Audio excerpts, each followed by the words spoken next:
Hi, listeners. This is a story from the book Favorite Greek Myths, retold by Mary Pope Osborne and illustrated by Troy Howell. I'm dedicating this recording to my student, Saroj, who loves Greek myths.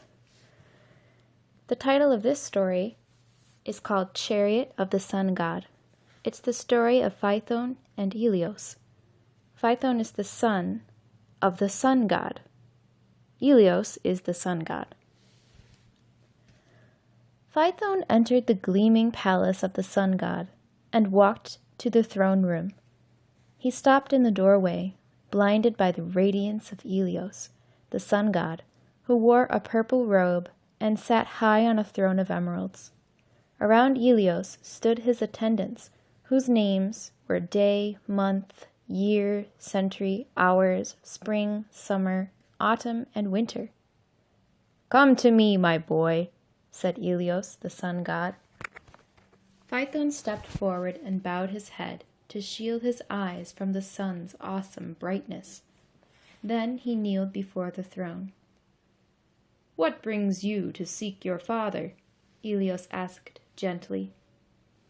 "I came to get your promise that I am really your son," Phaethon answered.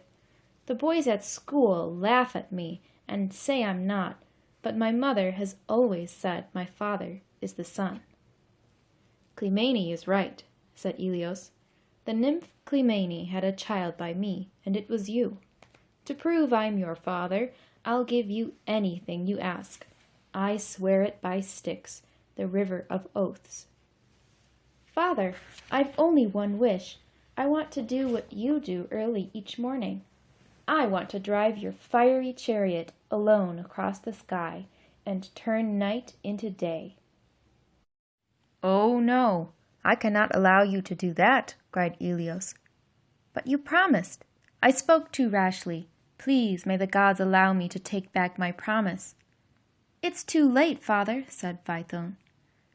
"But this is the one wish I cannot grant, my son. The trip is too dangerous.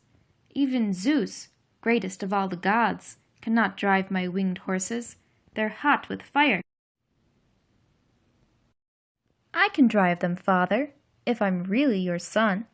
"No, you can't. How can you fight the spin of the world? How can you fight the wild beasts and the terrible monsters?" But Phaethon only smiled at Helios. "I know I can do what you do, father," he said.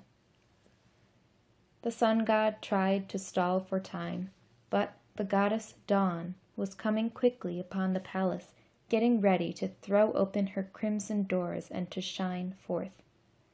The moon's thin crescent had vanished from sight. The stars had taken flight. It was time for Helios's fiery chariot to begin its daily course across the sky. Helios and Phaethon stepped out into the cool air where the chariot waited. The gleaming cart had tires of gold and spokes of silver, and every jewel imaginable sparkled in the rosy light of the early morning. As Phaethon walked around the golden chariot, marveling at its beauty, his father tried to think of ways to stop him from taking the terrible journey across the sky. But when the birds began singing, Phaethon cried, "I must leave now, father!" And he jumped into the shining chariot. The 4 winged horses stamped their hooves and breathed fire from their nostrils as 2 goddesses, both named Hours, fastened their jingling harnesses. The sun god rubbed a magic salve on Phaethon's face to shield him from the heat. He set his crown of flashing sunbeams on the boy's head. Then he looked at his son and sighed. "At least listen to my advice," he said. "Keep to the middle path. Do not veer off to the side. Neither get too high nor too low, for the sky and earth need equal heat. If you're too high, you'll burn the sky, and if you're too low, you'll burn the earth." "All right, father," cried Phaethon as he held the reins proudly, and the horses neighed and pawed the ground. "Follow the wheel tracks of my daily path," cried Helios. "Spare the whip, and hold the reins tightly. "I will, father, I will." "And beware of the northern bear and the twisting snake in the sky." Before the sun god could say more, Phaethon snapped the reins. "It's time, father," he said. "Day's calling, night is gone." Suddenly, the 4 horses leapt forward into the boundless sky. "Don't go, my son," shouted Helios. "Let me give the world light today." But Phaethon couldn't hear his father. The swift hooves of his horses ripped open the clouds. Then the winged steeds soared higher and higher into the sky. The chariot was so light it tossed back and forth like a ship on stormy waves. The horses grew frightened and galloped faster, until they were more swift than the east wind. Phaethon pulled hard on the reins, but he couldn't slow his horses down. He looked around wildly, but he couldn't see the wheel tracks. The horses had left their worn path. As he wheeled off course, Phaethon's sunbeams warmed the constellations. The snake stirred from its icy numbness. The great bear woke in a rage and began lumbering about the heavens. Phaethon looked below, and when he realized how far away the earth was, he became sick with fright. He called in panic for his father's help. He yelled for his horses to stop, but the horses galloped out of control. They swept past more savage beasts in the sky, past the giant scorpion that sweated black venom as its curved stinger reached out toward the fiery chariot. Phaethon dropped the reins, and the horses bounded into regions they'd never traveled before. They crashed into stars.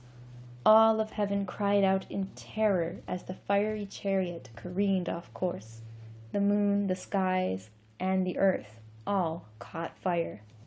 Flames spread across mountain tops and burned the snow, spilling black smoke into the clouds. Even Mount Olympus, home of the gods, was besieged with fire. Then Phaethon saw the earth set aflame. Everything glowed white-hot, the deserts, woodland pools, and springs. Everyone on earth was trying to escape the great fire. The gods of the underworld and even the sea nymphs in their deep ocean caves felt the searing heat. Mother Earth shielded her hot forehead and shuddered in agony. Burdened with flames, she cried out to Jupiter, the greatest of the gods. "Hurl your lightning bolts now and end this fiery death caused by Phaethon." Then she could speak no longer, for the smoke and flames were choking her. Zeus, hypnotized by the sight of flames licking the world, roused himself when he saw Mother Earth dying.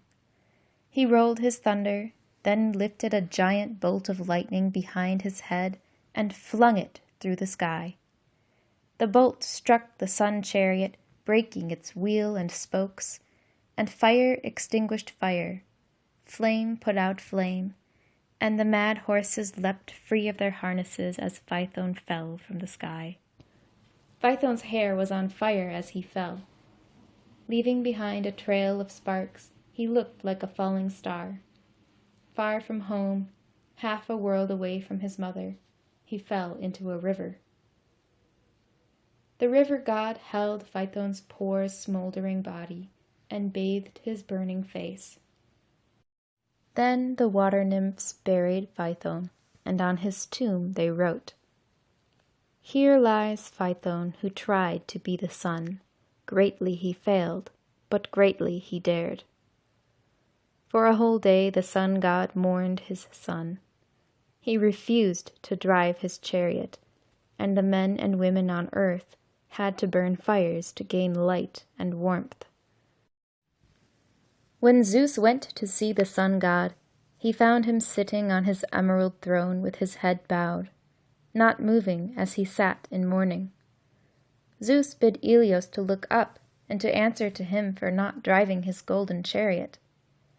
But Helios cursed the god of the skies for throwing his thunderbolt and killing Phaethon. "I had no choice," said mighty Zeus. "The boy's ambition nearly ended the world. Mother Earth was burning and dying, but now she is too cold, Helios. She needs your heat, or she will die from freezing." The sun god bowed his head further. "Rise, Helios," roared Zeus.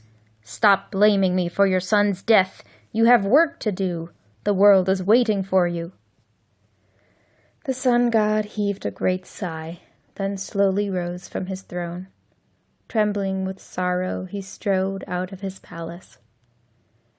The 4 winged horses who had leapt free from Phaethon were snuffling in the cool early air, stamping their hooves as dawn opened her crimson doors. The sun god stepped into the gleaming golden chariot. He put on his crown of flashing sunbeams, the same crown Phaethon had worn.